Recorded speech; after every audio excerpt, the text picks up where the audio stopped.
They did it. It's a Halloween miracle. Carolina wins an ACC football game.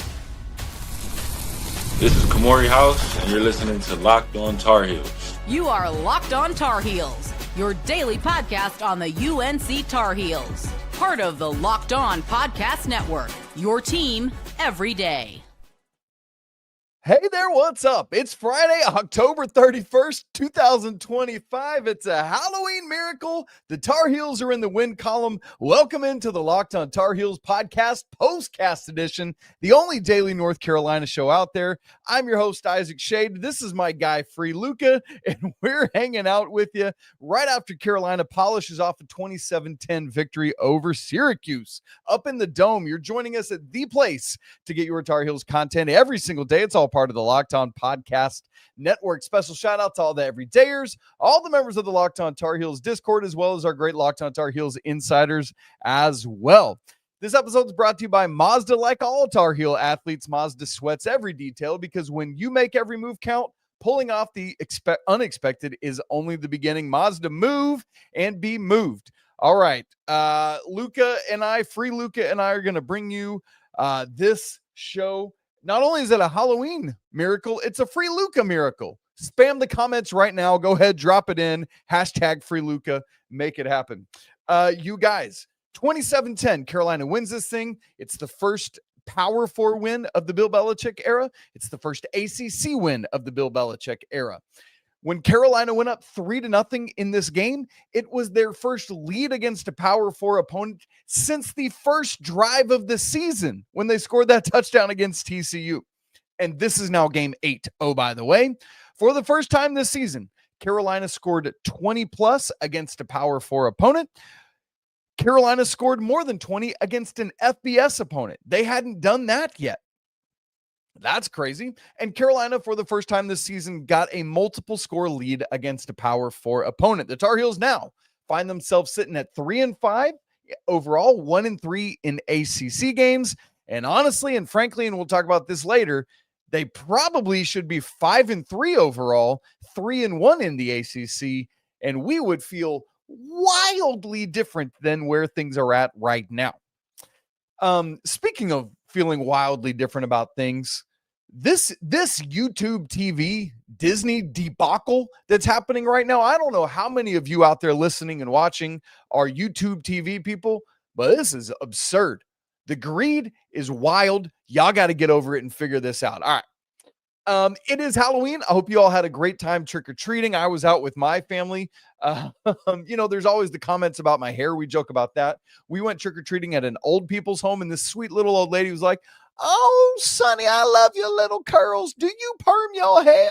And I was like, "No, ma'am, I do not perm my hair." And my wife's just over there chuckling. I'm like, "Thanks, Mag. I appreciate you so much." All right, here we go. Carolina 27-10 over Syracuse. Welcome into everybody. So glad you're here. Go ahead, be dropping your comments, questions, observations in the comments. We will get to those later in the show.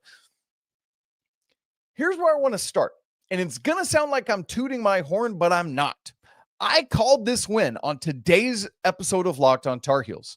I said, this is it. This is the week. Carolina's going to do it. Don't believe me? Go watch the second segment of today's show. And here's why I said I'm not tooting my own horn. I say it because I'm not a Nostradamus, but because you could see it coming. If you've been tracking with North Carolina, the week off after Clemson, right? Actually, let's go back. The first week off leading into the Clemson game, it looked like Carolina had not only not improved, but they had regressed. And then you had the week after the Clemson game when it was like, is Bill Belichick done? But in the 3 games since, Carolina has showed marked improvement at California, where they were likely a Kobe Paysour fumble away. No. That was Nathan Leacock. I apologize. And Nathan Leacock fumble away from winning that football game. And then last week, inches away from winning that football game. You see this progression happening, and match that with the fact that Syracuse is equally as bad as North Carolina is. Like, the assessment was accurate. Both teams are bad, right? And I guess I should go ahead and say that as well. This North Carolina is improving. They're still not a good football team. They're still bad. But man, They're much less bad than they were, and there is signs of life coming. The question is, how much of that was Syracuse being really bad, and how much of it is Carolina just taking more steps forward? We'll find that out in the game still ahead. But also, I called this win because Syracuse is starting a walk-on quarterback who completed one pass in the first half of this football game. But anyway, all that to say, called this win because the evidence has been there. And that is so encouraging to see. Now, you watch the first half of this game and you're like, really? We'll talk about that in a minute as well. Now, here's the thing that I loved about what Carolina did. Once they got the lead, not the 3-0 lead, but that 13-10 lead, the elements were in place for the win to happen in the second half. And here's why. You might recall, we talked about on today's Locked on Tar Heels show that Syracuse is the worst defense in the ACC in terms of yards per game allowed. They're the second worst team in the ACC in terms of points allowed. And what's interesting about those yards per game is the weaker of the two parts of that between passing and rushing is the rushing attack. So what Carolina needed to do was grab a lead in the second half, which they did, and then just pound the rock over and over and over. And I tell you guys what, after they took the 13-10 lead, that drive they went on with the combination, unfortunately, Benjamin Hall had gotten hurt in the first half and didn't come back. But you had the combination of Juju June, who was lighting it up, Bullet Goss, who was in there a little bit from Jalen McGill. But that three, man, did it all. And so kudos to Freddie Kitchens for recognizing because Carolina, I don't think leaned into the strength of the rushing attack enough in the first quarter. They started to do more of that in the second quarter, and then just unleashed the floodgates of it in the second half. And that's why Carolina not only took the lead, but held on to it and was able, the score could have been worse, but Carolina wisely just took a knee at the end right there of the game. So very well done. Speaking of Juju June, maybe one of my favorite stats in a long time. If I had my sunglasses with me, this would be our shady stat of the game. You ready for this? Juju June. Damon June, appropriate name on Halloween, outgained the Syracuse Orange by himself. You hearing me? 101 rushing yards, 81 receiving yards for 182 total yards for Juju June in this game. Syracuse as a team had 147. The man outgained the entire Orange team by himself, 182 to 147. Take that. I think the most encouraging thing is that the defense did it again. They continue to make strides. Each of the past 2 weeks, they had held their opponents under 300 total yards. First two times they've done it this season. But it had been better each of those 2 weeks. And yet again today, as we said, just 147 total yards for Syracuse. So now you've had 3 straight games holding an opponent under 300 total yards, and each time it has gotten lower. Now, you ain't going to see many offenses as woefully awful as Syracuse's was tonight. But, again, you can't help playing who's in front of you, and they went out and did what they got to do. How many times have we seen a Carolina team face I remember, was it 2 years ago? Carolina faced a 4th string quarterback from Georgia Tech and lost. So don't just say, oh, it's a backup quarterback. Of course no, absolutely not. Carolina's defense had to go out and do it, and they did. And I mean, you look at some of the numbers, right? Syracuse completed 4 passes in the entirety of this game. None in the first quarter. The first pass they completed came with 5 minutes and 48 seconds to go until halftime. That's crazy, crazy stuff. 3 more sacks in this game after getting 6 last week. 2 more, by the way, for Abujade by himself. 5 total tackles for loss. Tyler Thompson's in the backfield again. This defense is figuring stuff out. And by the way, keep in mind, all this defensive progression has happened without Thaddeus Dixon in the lineup, the best defensive individual player on this team. They're getting some things figured out. And when the defense can do this on a consistent basis, you're going to be in good shape. Now, This game was a tale of two halves because the first half, Carolina felt like they dominated it, but boy, did the scoreboard not reflect it. We'll look at that and some more things coming up here in just a second. Right after I tell you about Mazda. You guys, this episode is brought to you by Mazda's moving the game forward for those who believe it's not just about playing the game, it's about redefining it. There are moments that do more than put points on the board. They move crowds, they move culture, and they keep moving the game forward. This week's moment that moved the game forward, it's got to be Juju June. This guy said, come on, boys, jump on my able-bodied back, and let's ride this thing to the end zone and to a road victory. And boy, did they ever. So love it from Juju, but it wasn't just him, right? Like the defense continues to move forward. We've been talking about that. Total team effort from Carolina. Really good stuff. When you follow what moves you, the unexpected is only the beginning. And just like there's more to every highlight, there's more to a Mazda vehicle. Mazda, move and be moved. As we come back together, I'm pulling the box score up for those of you who are watching in real time. If you're listening back later, what's up? So glad you're here as well. Hey, by the way, let's say hi to Free Luca again. Hi, Free Luca. Yeah, there you go. We'll have another Free Luca short up on YouTube tomorrow. Believe you me. But if you're listening to this later, go ahead and you can check out the box score on my Twitter feed or elsewhere as we follow along. Where I want to go next is Charles Dickens, A Tale of Two Halves. This game was, by the way, Charles Dickens is the author of Tale of Two Cities. If you're like, why are you saying Charles Dickens? And man, the first half, I got worried. You know, I just said in the first segment, like, boy, you could see this coming, man. Carolina was building toward it. They were truly getting better. Coach Belichick had been saying it. We had started to see some of it. But in the first half, it was like, oh my word. Is this team cursed because they just continue to shoot themselves in the foot game after game after game after game? You know, you had the Leacock fumble. You had the Kobe Paysour fumble out of bounds for the touchback at the beginning or in the early stages last week against Virginia.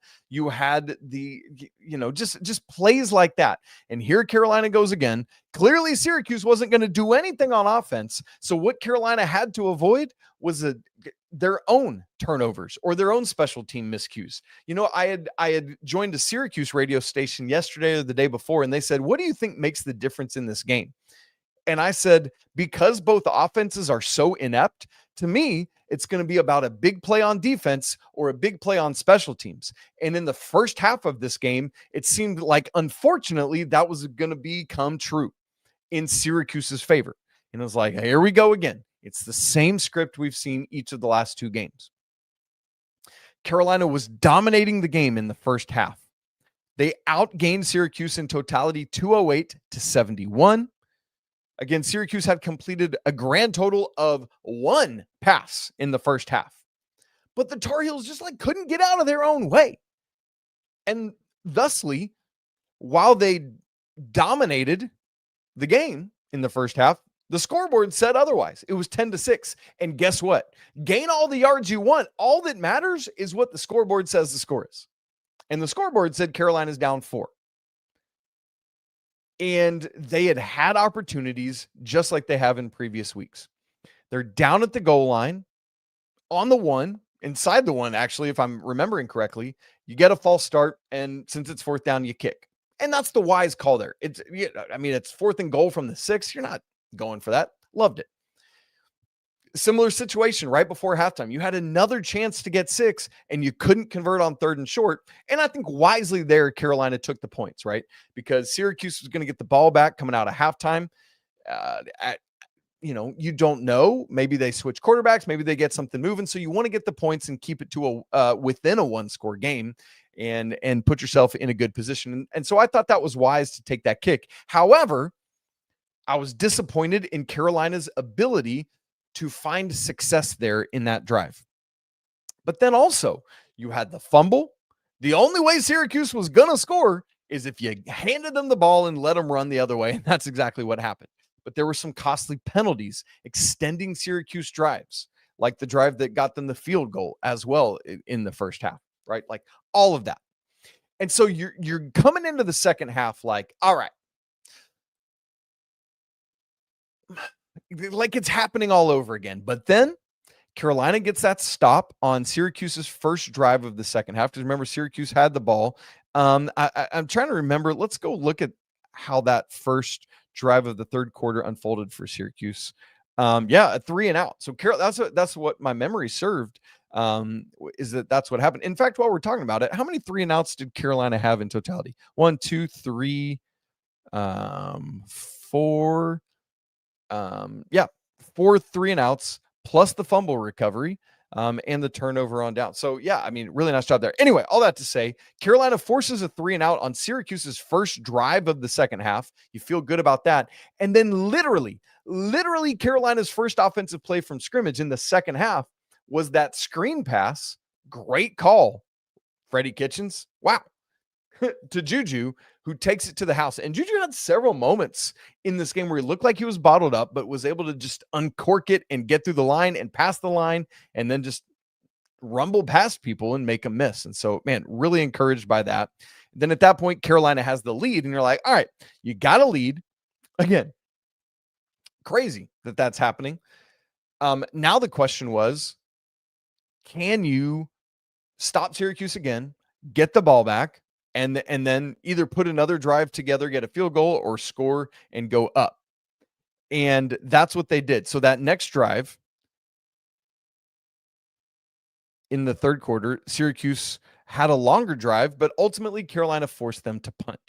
And here for me was the single most important drive of the game. Carolina's second. Holy smokes. I'm looking at Carolina's drives. I didn't pick up on this. In the second half, Carolina had 4 possessions. Touchdown, victory formation. And they could have scored a touchdown or a field goal on that one too. So Carolina had 3 touchdowns and a kneel down. That also could have, man, great stuff. But again, what I want to get to is this drive, 12 plays, 80 yards, 7 minutes and 10 seconds in the third quarter. That brought the third quarter all the way down to like 8 seconds to go. Phenomenal drive. And I thought the most important call of that drive, let me pull the plays up. Carolina gets to 4th and 1 on the Syracuse 17. And at this point, they're up 13-10. The game is very much still in doubt. Kick a field goal there, easy for Reese Verhoff, but you kick a field goal there and you're winning, but a touchdown now puts you in the hole. However, with how awful, frankly, Syracuse's offense looked, if Carolina is able to get a touchdown there, the game is over. Even with all the unfortunate things that have happened to Carolina this season, I'm going to, get touch-free Luca's head. That's like knocking on wood. Even with all of that, if Carolina could score a touchdown and go up 20-10, ball game, it's over. And so I love that Coach Belichick went for it on 4th and 1 right there. Juju June gets 5 yards. And then literally the next play is that Jordan Shipp end around that gets to, like the 5. And then Juju takes it in on the next play. That drive was the singularly most important drive, maybe of the season, if we're being honest. You know what I mean? To put this game away and end it. So Carolina, way to go, man. You just second half turned this around and did everything you needed to do. You pounded the rock. You didn't let Syracuse do it. You shut it down. Exactly what needed to happen. Are there things to still grow in?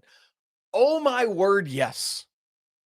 Like unapologetically, yes. Gio still has so much to grow, but season high in passing yards. I mean, but man, steps forward, like clear good things there. Now, you had a couple of injuries. I already mentioned Benjamin Hall limped off in the second quarter, like an ankle issue. He didn't come back. Chad Lindbergh, the starting center, was out. So Blasky moved to center. And then I thought Carolina was just eating on the offensive line. Really, really good stuff there. Now, here's the last point before we take another break and then get to your comments, questions, and observations.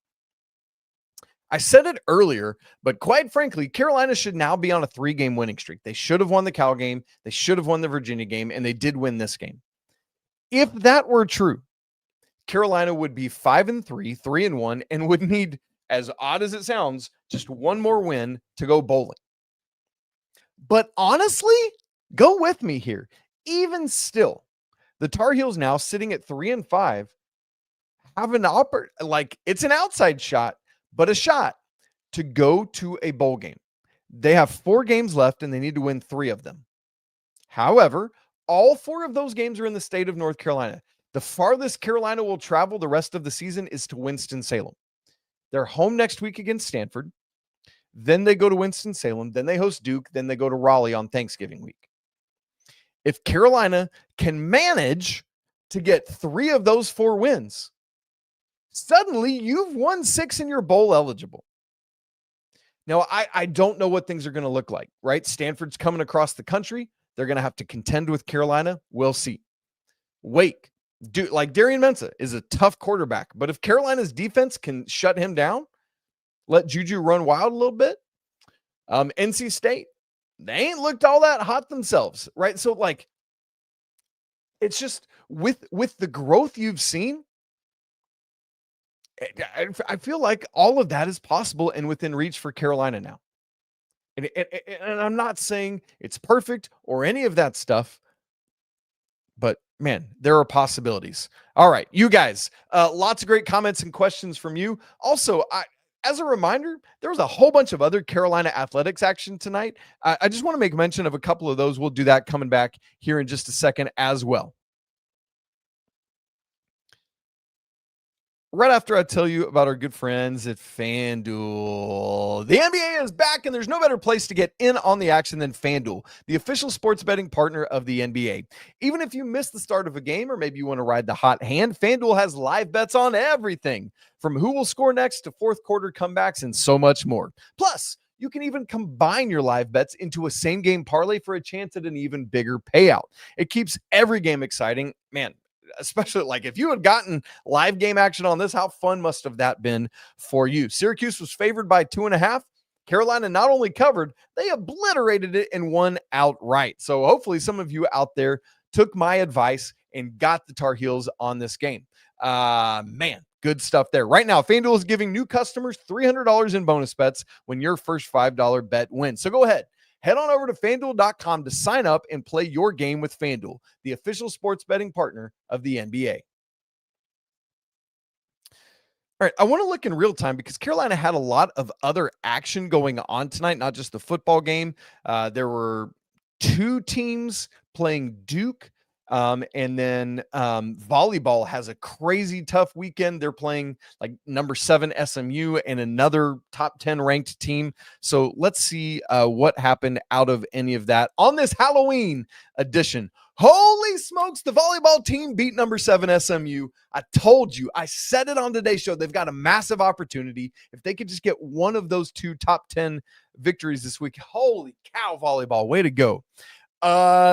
Field hockey ends their regular season beating Duke at Karen Shelton Stadium, winning 2-1 in overtime. Way to go. They're going to hang on to that number 1 slot in the nation. Dang it. There's the bummer.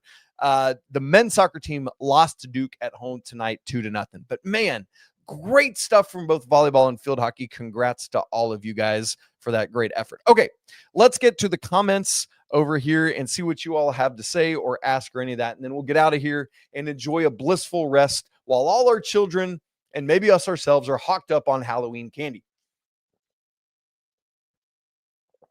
Samuel Gonzalez, he's always with us. What's up, Sam? Says, I'm glad for the win, but I'm still not convinced that Gio is the guy that can take us over the top. I hope that I'm wrong, but Gio sort of makes the offense one-dimensional, he goes on to say.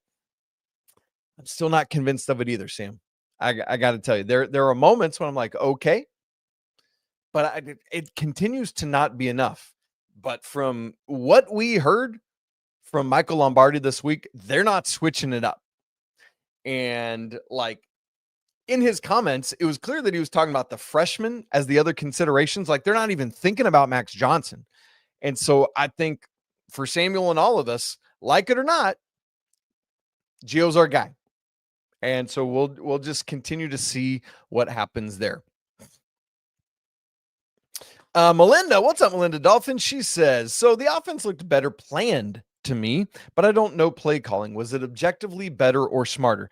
I'll say that it was in this way, Melinda, specifically. I, obviously have to go back and process everything, but the one thing I can say quite specifically, and actually they called this out on the broadcast as well. I thought this was very astute, but what Freddie and the offensive staff were doing was noticing what Syracuse, like the places they were moving and just going elsewhere. And I know that sounds so simple, but when Carolina was attacking inside, Syracuse was committing more guys inside. And so then Carolina would just run to the perimeter. And that's a big part of what allowed like that screen pass for the touchdown right out of the gate in the second half. And so, Melinda, I thought they were reading and reacting really well to what Syracuse was doing, or quite frankly, not doing, because they're awful at tackling in space. And so Carolina took advantage of that. So I think, yes, objectively, it was better, smarter, and better reactionary to how the game was playing out. Mark Schrader, this is the most astute observation of our entire show. I do like wins better. You know what, Mark, my guy? Good to see you, by the way. I like wins better too. They're better than losses. Here's to winning. Let's win more, shall we? I'm on board with that. Jimmy Howard says, free Luca now. Everyone, get on board with it. Hashtag free Luca. Here's our guy, free Luca. I'll just keep holding him maybe for the rest of it. Melinda asked a question about the other side of the football. Is the defense still improving, or was it similar to last week? I think, Melinda, both of those things are true. I think the defense was similar to last week in that it was, man, I got to process this more. My gut reaction, my blink, if you've read that Malcolm Gladwell book, is to say that Carolina's defense was the most important of the four units, not including special teams, right, of both teams' offenses and defenses. So I thought it was similar to last week in that way, that they were quite dominant, but I think they are still improving. And that's a good thing because they're getting to better levels. In our Locked On Tar Heels Discord, links in the show notes, by the way, come subscribe. Our guy, Matt Z, the great Down Under, the Australian sensation, said, I'm really thinking this Carolina defensive unit could essentially be a top 25 unit by season's end. And so, Melinda, I think it's a both and that's a great question that you asked there. And then right after that, Lewis actually makes a great point. The defense only gave up 3 points in this football game. That's so true. Syracuse got 10, but 7 of them were a scoop and score. And 0 points in the second half. Great find by Lewis there. Thank you for pointing that out. Speaking of the great Australian, Matt Zammit says, wow, your hair looks beautiful, Isaac. For those of you who aren't always with us, we make jokes all the time because literally daily we get comments in the YouTube section or on social media of people asking about my hair or making fun of my hair or whatever. And so it just makes me want to lean into it more. So thanks, Matt Z. I appreciate you so much with that. Other big stuff. Some comments about, yep. Oh man, good. Yes. Wes Anderson. Wow. The Wes Anderson? No, I'm sorry. I shouldn't do that. I bet you get that all the time. It's like Office Space, where the guy's name is Michael Bolton. You know what I'm saying? If you've never seen Office Space, you need to go watch it right now. Wes Anderson, I love your movies. But Wes says, Belichick coached team right there. We got to play Smashmouth football because neither team wants to throw. Man, that's the thing, you guys. I think we are still untraining our brains from the Mac Brown era, from the run and gun or the fun and gun era of Sam Howell and Drake May and everything we're trying to do there. Those Patriots teams. Yes, you would bomb it every now and again, but it's Smashmouth. We're going to do what we need to do to win this football game this week, not like just go put on a show. If we don't need to score that final touchdown because the clock is our enemy rather than the scoreboard, then we're not going to bother. That would be pointless.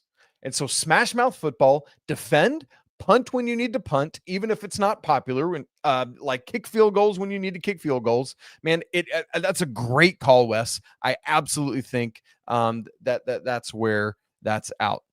All right, let's see if we've got anything. So many Luke comments. I absolutely love it.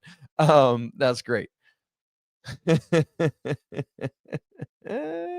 Lots of Luke. This is so great. Man, I love you all so hard. Keep spamming it. All right, guys, that's it for the comments that we're going to get today. Lots of just fun back and forth. So again, Carolina will host Stanford next Saturday. And I can't remember if that time has already, I feel like it was announced just a couple of days ago. Let's look at it here in real time. And I think it's on the CW, unfortunately. So guess what? Here's the good news. Even if YouTube TV and Disney don't get their, and this is on Disney, by the way, even if they don't get their stuff figured out, it don't matter because it's on the CW. 4:30 Eastern, 3:30 Central, 1:30 Pacific time. And for Matt Z down in Australia, I can't remember how far. Are you like 18 hours ahead? I think something like that. So it's going to be very early morning in Australia for Matt to watch that Stanford game. So there you go. That's up next for Carolina. But oh my word, you guys, it's Friday night, Saturday, Sunday, Monday. We are just 3 nights away from the tip-off of the regular season of basketball. You guys have been talking about it down there. I don't think that it doesn't look like, at least, that we're going to see Luka, and so that's kind of a bummer, but we'll see what happens with all of that, right? Man, I absolutely cannot. I feel so good about the basketball Tar Heels, you guys, and that's, of course, means that things are going to go horribly awry, but I really, really like this team. It's growing on me more and more. I hope you all have a great weekend. Man, it's been good to be. Doesn't getting a win do something different for putting wind in your sails? Like, I just want to run around the streets of Webb City, Missouri, where I live, and just maybe it's all the sugar from Halloween. I bet that's actually what's going on here. Hey, one more free Luca for the chat. Woo! There you go. Great to be together. You guys, I hope you have a great rest of your weekend. Can't wait to be back with you on Monday's show to unpack this and to look ahead to Monday night's basketball game. If you've not joined the Locked On Tar Heels Discord, we'd love to see you in there. That link's in the show notes. If you've not become a Locked On Tar Heels insider to go in depth, have one-on-one conversations with me, have free access to all of my stats and charts and data and record books, you're going to want that with basketball season starting. I'm telling you right now. You guys, it's always a good day to be a Tar Heel. It's always a great day to free Luca. We'll talk again on Monday, but until then, peace.